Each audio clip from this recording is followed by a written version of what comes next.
नागा साधुओं का जीवन अत्यधिक रहस्यमयी होता है। आज हम आपको नागा साधुओं से जुड़े 7 ऐसे हैरान करने वाले रहस्य बताने जा रहे हैं जिसे ना आपने कभी पढ़ा होगा और नहीं सुना होगा।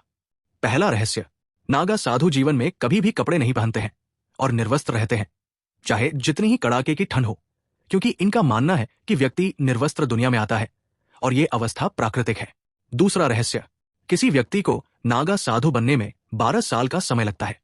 नागा पंथ में शामिल होने के लिए नागा साधु के बारे में महत्वपूर्ण जानकारी होना बेहद आवश्यक माना जाता है। कुंभ में अंतिम प्रण लेने के बाद लंगोट का त्याग कर दिया जाता है, जिसके बाद वे हमेशा निर्वस्त्र रहते हैं। तीसरा रहस्य, नागा साधु दिन में सिर्फ एक बार ही भोजन करते हैं और वे भोजन भी भिक्षा मांग करते हैं। नागा साधु को दिन में 7 घरों से भिक्षा मांगने की इजाजत है। अगर उन्हें किसी दिन इन 7 घरों से भिक्षा नहीं मिलती है तो उन्हें भूखा ही रहना पड़ता है।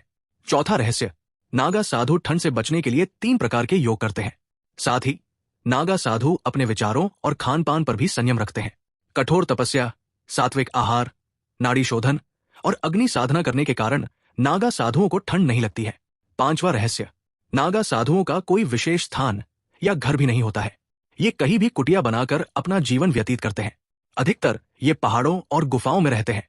सोने के लिए भी नागा साधु किसी बिस्तर का इस्तेमाल नहीं करते हैं, बल्कि हमेशा जमीन पर सोते हैं।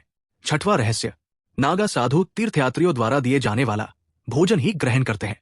इनके लिए दैनिक भोजन का कोई महत्व नहीं होता है और नहीं अन्य किसी सांसारिक चीज का महत्व होता है। नागा साधु केवल सात्विक और शाकाहारी भोजन ही खाते हैं। 7वां और अंतिम रहस्य, भोलेनाथ की भक्ति में लीन रहते हुए नागा साधु 17 श्रृंगार करने में विश्वास रखते हैं, जिनमें भभूत, चंदन, रुद्राक्षमाला, डूलमाला, डमरू, चिमटा और पैरों में कड़े आदि शामिल है। पौराणिक मान्यताओं के अनुसार नागा साधु के 17 श्रृंगार शिव भक्ति का प्रतीक है। अगर आपको वीडियो पसंद आई हो तो लाइक और सब्सक्राइब करें।